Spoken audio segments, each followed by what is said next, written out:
I really wanted to like the Z Fold 7, but after actually using it for a few months, I'm going to return it and I will be telling you why. I love tech. I always want to review the newest and greatest of technology.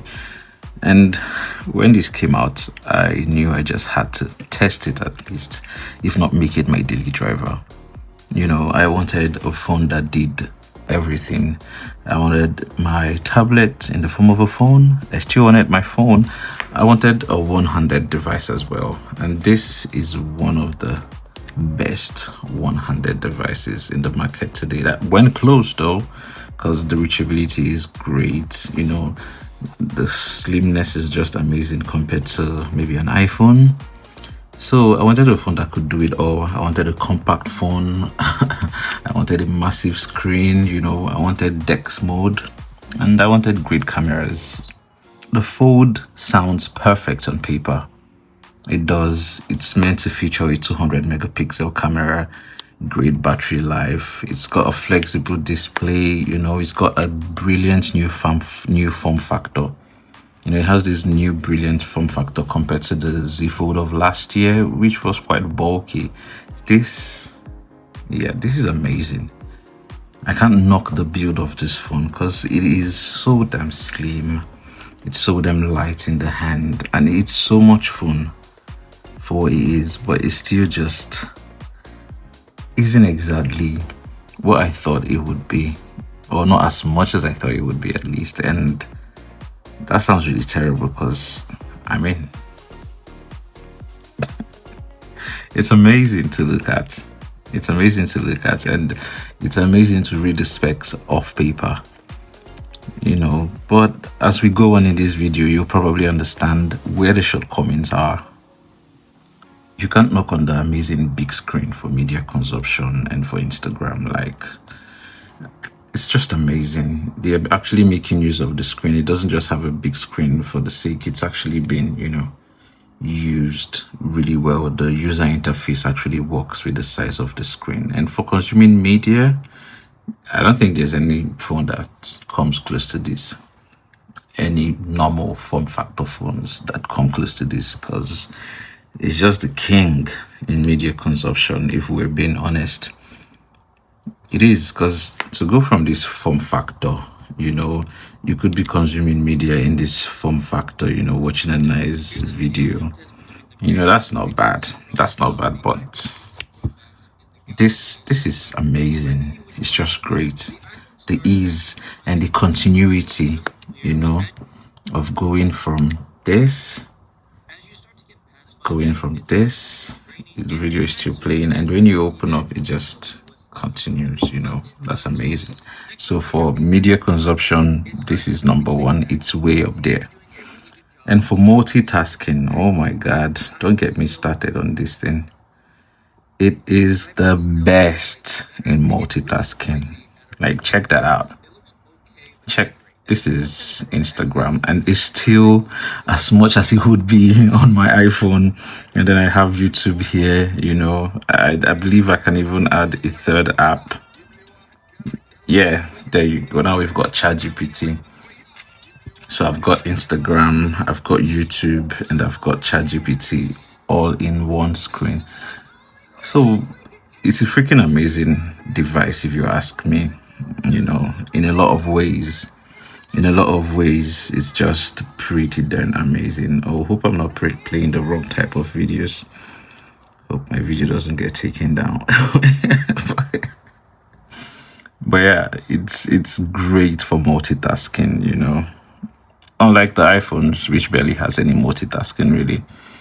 And when it comes to the engineering, the build of this phone, it's unlike nothing we've seen up until this phone, if we're being honest. Yes, it has some Chinese competition, but they're not, as available as this is in the UK and United States. So really, this is it for us. The engineering is amazing. The engineering of this hinge, slim as it is, compact, no creaks, no bends. It even survived the jerry rig everything bend test. So what are we asking for? What are we looking for? Honestly, this is an amazing feat of engineering. Like, come on, guys. Come on.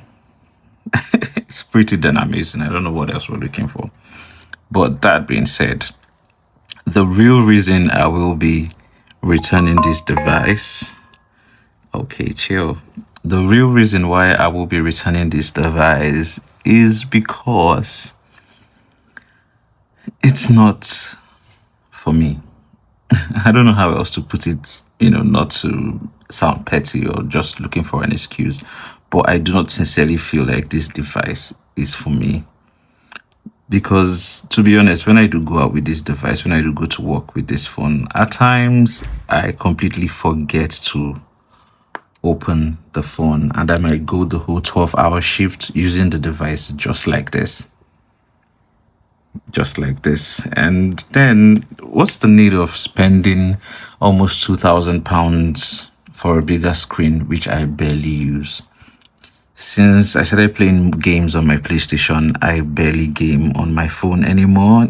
Even though when I do decide to game on my phone, it's amazing on the Z Fold 7 because of the larger screen, it just looks good. I'm quite faster here. But my point is, how many times do I actually do that? Does it deserve me paying all that extra money for this extra bit of screen which I barely use?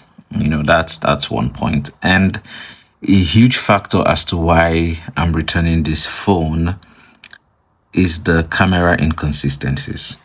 Yeah. The camera is quite inconsistent. I know it's Samsung. It's meant to be an amazing 200 megapixel camera, but it's not great. It's quite basic, as you can see. There's nothing fantastic about the cameras. We will get the job done, but the results are nothing that you could compare to, let's see, an iPhone 17 Pro Max or the Pixel 10 Pro XL or even the Samsung S25 Ultra. Those phones have much better consistent cameras across the line. I think the only good camera on here will be the 200 megapixel main camera. The rest really give you really soft images, not sharp, not great. Especially the inner lens on the phone and the outer lens on the screen here. I think it's just like 10 or so megapixels. It's not great, really. The results are not great. I don't really care about the megapixel numbers as long as the results are great, and the results are not great. So that's a real big deal for me because I make content and I rely on my phone in making those contents. So when I am unsure of the consistency of the quality of videos or pictures I will be taking, it makes me shoot less, and then it defeats the whole purpose of having my phone as my on camera, as that one camera you have on you all the time. That's what our phones are meant to be, or that's what they've become today. But yeah, this just doesn't do it so well for me. So that's a major setback as to why I can't keep this phone, because I gotta make the content with what I have. So if this is not working, basically it was a massive deal breaker. The camera inconsistencies. This is good. It makes the 200 megapixel makes decent videos, makes decent pictures. But yeah, we even got the trick where you can do this.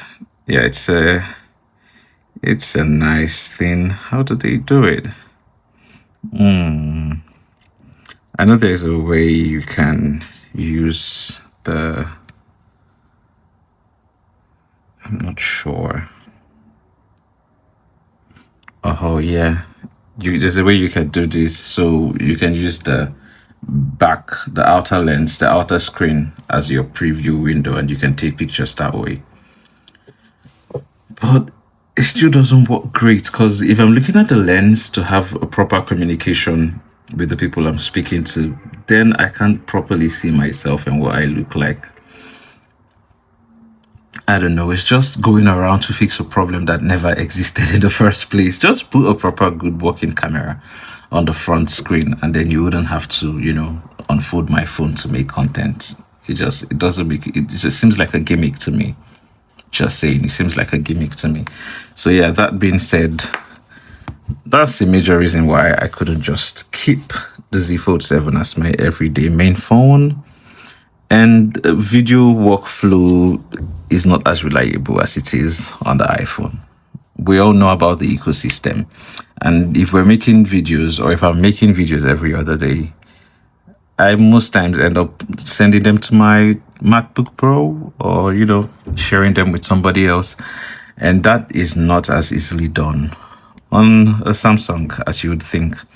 Because most of the people I know or work with all use iPhones. So AirDrop is pretty handy. So yeah, so video quality not great. The workflow not great.